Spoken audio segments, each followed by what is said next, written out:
कुछ लड़के लड़की से घंटों घंटों तक बात करते हैं, लेकिन बातचीत खत्म हो जाने के बाद लड़की उन्हें इजीली बुला देती है। लेकिन कुछ लड़के ऐसे भी होते हैं जो लड़की से बेशक 10 मिनट बात करें, लेकिन फिर भी वो लड़की के दिमाग में रह जाते हैं। रात को सोते समय भी लड़की के दिमाग में वही लड़का चलता है। वो लड़के के साथ बिताए उस पल को, उस मोमेंट को बार बार याद करती है। वो तरह तरह की बातें सोचती है। उसने वो बात ऐसे क्यों कही थी, उसने मुझे इतना ध्यान से कैसे नोटिस कर लिया, उससे बात कर कर मुझे इतना अच्छा आखिर क्यों लग रहा है। अब यहाँ पर सवाल ये है कि आखिर ऐसा होता ही क्यों है। क्या वो लड़का ज्यादा हैंडसम था?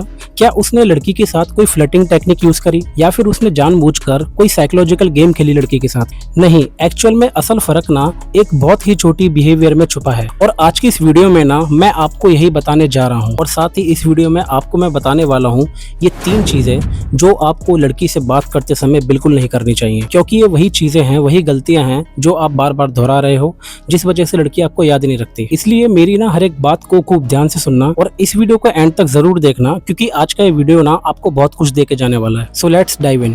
तो सबसे पहले यहाँ पे प्रॉब्लम डिस्कस करते हैं कि आखिर लड़के सबसे बड़ी गलती करते क्या हैं। वो लड़की को ज्यादा मैसेज करते हैं, कन्वर्सेशन को अननेसेसरी खींचते हैं, बार बार चेक करते हैं, क्या तुम ठीक हो, क्या कर रही हो, क्या तुमने मुझे याद किया। और सबसे बड़ी गलती, वो लड़की के दिमाग में अपनी प्रेजेंस छोड़ने की जगह उसके अटेंशन को पकड़कर रखने की कोशिश करते रहते हैं। लेकिन अटेंशन और इमोशनल इंप्रेशन दोनों अलग चीजें हैं। अब यहाँ पर ना एक बहुत ही कॉमन मिस्टेक आती है। मान लो तुम किसी लड़की से रोज 2 घंटे बात करते हो, और हो सकता है कि इस टाइम पर भी आपके रिलेशनशिप में ये हो रहा हो, और हर दिन 2 घंटे लड़की से एक ही तरीके की बातें करना। क्या तुमने खाना खाया, क्या कर रही हो, आज का दिन कैसा गया, फिर थोड़ी सी फ्लर्टिंग करी, फिर गुड नाइट बोल दिया। कुछ दिनों बाद ना ये पूरा ही इंटरेक्शन प्रिडिक्टेबल हो जाता है लड़की के लिए, और प्रिडिक्टेबल चीजें ना दिमाग में ज्यादा देर टिकती ही नहीं है। और दूसरी तरफ एक ऐसा लड़का है जो लड़की से बातचीत के दौरान उसकी किसी ऐसी बात को नोटिस कर लेता है जो बाकी और लोग नोटिस नहीं कर पाए। फॉर एग्जाम्पल, वो उससे पूछता है, जब तुम किसी भी चीज को लेकर एक्साइटेड होती हो ना, तो तुम्हारी आवाज लिटरली एकदम बदल जाती है। लाइक तुम बहुत ज्यादा खुश दिखती हो, और ये मैंने पहले कभी नोटिस नहीं किया था। ये बात उस लड़के ने लड़की से बोली। अब देखो यहाँ पर क्या हुआ, उसने कोई पिकअप लाइन नहीं मारी पहले वाले लड़के की तरह। उसने किसी भी तरीके की मैनिपुलेशन नहीं करी लड़की के साथ, बस उसने उस लड़की को ध्यान से देखा। और इंसान के लिए जेन्युइनली सीन फील करना सरप्राइजिंगली पावरफुल एक्सपीरियंस होता है, क्योंकि हम रोज बहुत लोगों से बातें करते हैं, लेकिन कुछ ही लोग ऐसे होते हैं जो हमें एक्चुअली ऑब्जर्व करते हैं। लोग हमारी शक्ल देखते हैं, हमारे वर्ड्स को ध्यान से सुनते हैं, लेकिन हमारे छोटे छोटे इमोशनल पैटर्न को नोटिस नहीं करते। इसलिए जब भी कोई इंसान तुम्हारी कोई ऐसी स्पेसिफिक चीज को नोटिस कर लेता है जो बाकी और लोग नहीं कर पाए, और जो तुमने एक्सपेक्ट भी नहीं किया था कि कोई मुझे इस तरीके से देखेगा, तो वो इंटरेक्शन थोड़ा अलग महसूस होने लगता है। और ये चीज आपने अपने साथ भी नोटिस करी होगी। कुछ लोग आपको ऐसे मिले होंगे जो आपसे कुछ ऐसा कह गए जिसे आप भुला ही नहीं पा रहे, या फिर बात बात में वो बंदा याद आ जाता है। और ये जो पूरा मैंने आपको बताया, यही पहली लेयर है, लेकिन असली कहानी अब यहाँ से शुरू होती है। ध्यान से सुनना। सिर्फ नोटिस करना काफी क्यों नहीं है, अभी आपको समझना पड़ेगा। क्योंकि सिर्फ किसी भी लड़की को नोटिस कर लेना तुम्हें उसकी नजर में अनफॉरगेटेबल नहीं बनाता। अगर तुम उसे नोटिस करने के बाद लगातार अटेंशन देते रहोगे, हर बात का रिप्लाई करने लगोगे, हर कन्वर्सेशन को उसके साथ खींचते रहोगे, तो वही स्पेशल फीलिंग ना धीरे धीरे ऑर्डिनरी बन जाती है। क्यों? क्योंकि ह्यूमन ब्रेन सिर्फ एक्सपीरियंस को नहीं बल्कि कॉन्ट्रास्ट को भी नोटिस करता है। अगर कोई चीज हमेशा अवेलेबल है आपके लिए, तो उसका इमोशनल इम्पैक्ट अक्सर कम हो जाता है।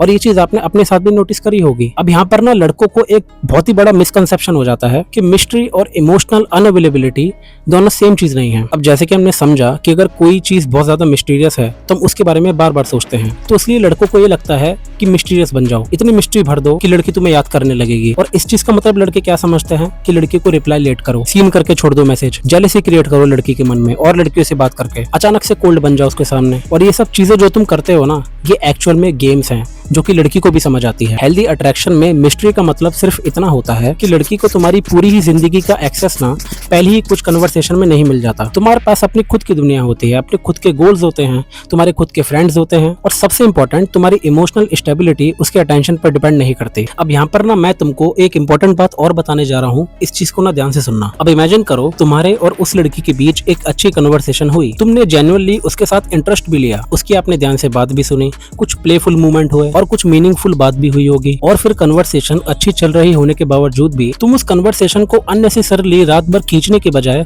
उसे नेचुरली वहीं खत्म कर देते हो। चल अब मुझे काम फिनिश करना है, बाद में बात करता हूँ। यहाँ पर आपने किसी भी तरीके की कोई आर्टिफिशियल कोल्डनेस नहीं दिखाई लड़की को, कोई अब मैं उसे वेट करवाऊंगा वाला गेम नहीं खेला उसके साथ। तुम सिंपली अपनी जिंदगी में वापस लौट आए, और यही वो बिहेवियर है जिसे मैं इस वीडियो का कोर कहूंगा। Give her your full presence when you are with her, but don't make her your whole presence when you are away from her. जब तुम उसके साथ हो तो जेन्युइनली प्रेजेंट रहो, लेकिन जब तुम उसके साथ नहीं हो ना तो अपनी जिंदगी में वापस आ जाओ। बार बार अपना दिमाग उस लड़की पर लगाना बंद कर दो, अपने काम धंधे पर वापस ध्यान लगा लो और ट्रस्ट करना। यही कॉम्बिनेशन ना बहुत ज्यादा पावरफुल होता है, क्योंकि इससे ना इंटरेक्शन में एक डीपर कॉन्ट्रास्ट बनता है। जब तुम सामने होते हो तो उस लड़की को तुम्हारा अटेंशन जेन्युइनली महसूस होता है, और जब तुम चले जाते हो तो तुम्हारी एब्सेंस भी उस लड़की को जेन्युइनली महसूस होती है। लेकिन यहाँ पर एक बहुत ही डीपर पॉइंट आता है जो हमें समझना बेहद जरूरी है। लड़की तुम्हारे बारे में सोचे इसका मतलब ये नहीं है कि वो हर समय तुम्हारे बारे में ही सोचती रहे। एक्चुअल गोल ना यहाँ पर हमारा ये भी होना चाहिए कि जब भी तुम उसको याद आओ ना, जब भी तुम उसके माइंड में घूमो, तो उसके साथ ना तुम्हारी कोई फीलिंग अटैच होनी चाहिए। जैसे कि मैं उससे बात करके बहुत ही ज्यादा कंफर्टेबल फील करती हूँ, कि मैं उससे अपनी हर एक बात शेयर कर सकती हूँ, ज्यादा उससे खुलकर बात कर सकती हूँ। उस लड़के के अंदर बाकी और लड़कों से कुछ अलग था। तो ये सारी वो फीलिंग्स हैं जो बात करते समय वो लड़की अपने दिमाग में स्टोर कर लेती है आपके लिए। इसी वजह से एक यादगार आदमी ना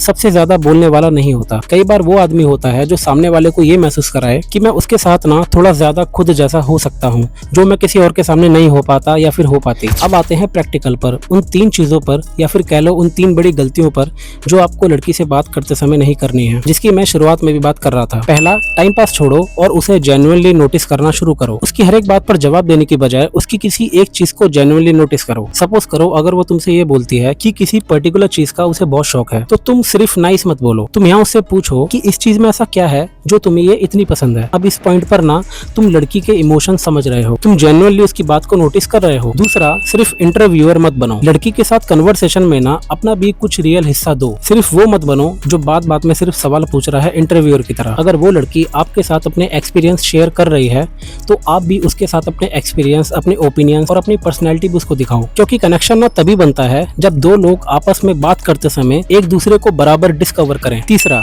अच्छी कन्वर्सेशन को खींचकर खराब मत करो। जब इंटरेक्शन जेन्युइनली अच्छा हो चुका है तो उसको वहीं छोड़ना सीखो। इसका मतलब जानबूझकर लड़की से दूर जल्दी जाना नहीं है। इसका मतलब सिर्फ इतना है यहाँ पर कि तुम्हें हर साइलेंस को भरने की जरूरत नहीं है, हर कन्वर्सेशन को नेक्स्ट लेवल पर ले जाने की जरूरत नहीं है। और सबसे इंपॉर्टेंट बात यहाँ पर यह ध्यान रखना कि तुम्हारी पूरी इमोशनल स्टेट इस बात पर डिपेंड नहीं होनी चाहिए कि वो तुम्हें कितना अटेंशन दे रही है, क्योंकि जब तुम ये सोचना बंद कर देते हो कि वो लड़की मेरे बारे में ज्यादा सोचे और इसकी बजाय एक ऐसे आदमी बनने पर फोकस करते हो जिसकी प्रेजेंस जेन्युइनली वैल्यूएबल है, तब ना पूरा ही डायनेमिक चेंज हो जाता है। तुम चेजिंग से कनेक्शन की तरफ आते हो, वैलिडेशन से सेल्फ रिस्पेक्ट की तरफ आते हो। तो इसलिए ना अगली बार ये मत सोचना कि मैं ऐसा क्या करूं कि वो मेरे बारे में लगातार सोचती रहे। इससे बेहतर सवाल यहाँ पर यह हो सकता है कि जब मैं उसके साथ होता हूँ तो क्या मैं उसको कुछ महसूस करवा रहा हूँ, क्या मैं कनेक्शन बना रहा हूँ।